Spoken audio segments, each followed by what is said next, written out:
जय महाकाल। जीव मात्र की है ना दो पत्नियां हैं, सुरुचि और सुनीति। जो सुरुचि का संग कर लेता है उसकी इंद्रियां कभी भी कंट्रोल में नहीं रहती हैं। वो हमेशा काम वासना की ओर अग्रसर रहता है और उसकी ज़िंदगी में उसको हर क्षण खुशियाँ चाहिए, परंतु खुशियाँ उससे कोसों दूर रहती हैं। जो सुरुचि का संग कर लेता है वो इंसान अपने से ज़्यादा किसी को महत्व नहीं देता है। उसके लिए इस दुनिया का कोई भी इंसान या कोई भी जीव जंतु खुद से ज़्यादा इम्पोर्टेंस नहीं रखता है। वो अपने लिए कम समय में ज़्यादा उन्नति की ओर अग्रसर करता है, जो कि उसके दुखों का कारण बन जाती है ये सुरुचि। और जो सुनीति का संग करता है वो इंसान हमेशा अपनी ज़िंदगी में उसको चाहे किश्तों में ही खुशियाँ मिले, पर वो अपनी खुशियों में हर पल हर समय खुश रहता है, क्योंकि वो प्रभु में रहता है।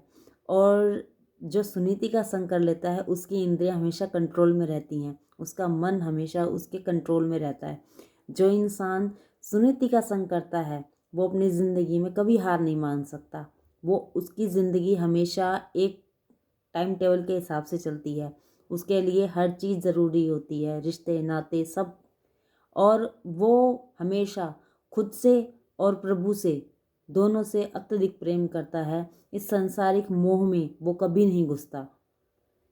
जो सुरुचि का संग करता है वो हमेशा भोग विलासता का जीवन काटता है, उसके जीवन में हमेशा आलस्य पसरा रहता है। और जो सुनीति का संग करता है वो फुर्तीला और हर चीज़ या हर तरीके से सुरुचि से ज़्यादा हर काम को करने में सक्षम रहता है। इसीलिए एक छोटी सी कहानी के माध्यम से हम आपको बताएंगे कि जो सुरुचि है उसका संग क्यों नहीं करना चाहिए और सुनीति का संग क्यों करना चाहिए। एक बार दो मित्र जो कि घनिष्ठ मित्र थे वो एक यात्रा पे निकलते हैं, जिसमें से कि जो सुरुचि का संग करने वाला व्यक्ति होता है वो हमेशा जहाँ भी जाता है अपने हर सुख सुविधा की चीज़ें लेके जाता है। अपने लिए बिस्तर फोल्डिंग जो भी लेके जाता है, जो भी उसके डेली रूटीन की चीज़ें होती हैं वो हर एक चीज़ को अपने साथ रखता है। और जो सुनीति का संग करने वाला होता है उसके सिर्फ कंधे पर हमेशा गमछा रहता है। तो जैसे ही वो निकलते हैं तो सुरुचि का जो संग करने वाला व्यक्ति होता है वो अपने मित्र से कहता है कि वज़न बहुत ज़्यादा हो गया है, अब मैं इसको सारे रास्ते कैसे उठाऊंगा। तो जो सुनीति का संग करने वाला होता है वो यह कहता है कि भाई मेरे पास कुछ नहीं है सिर्फ एक इस गमछे के अलावा। जहाँ भी परमात्मा सुलाएगा वहीं इस गमछे को सिर के नीचे लगा करके मैं सो जाऊंगा। क्योंकि जो इंसान सबर संतोषी नहीं होता है ना उसकी ज़िंदगी हमेशा विचलित रहती है, जैसे कि सुरुचि के संग करने वाले की।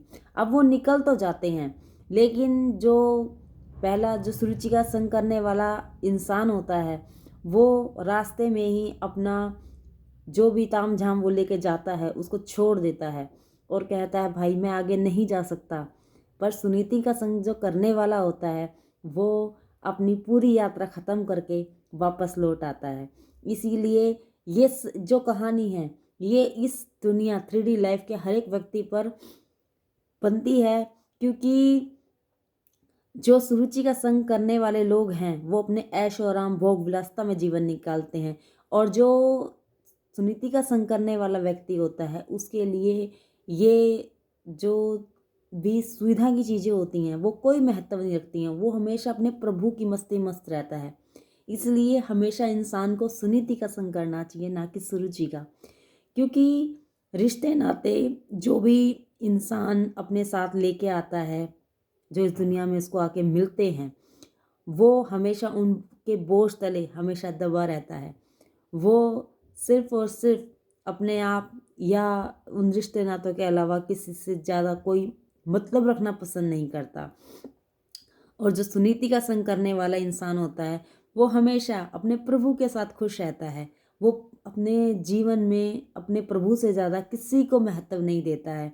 और जो जिसके साथ प्रभु खड़े होते हैं उसको कभी किसी की ज़रूरत नहीं होती है। इसलिए इंसान को सुनीति का संग करनी चाहिए, ना कि सुरुचि का। Thank you.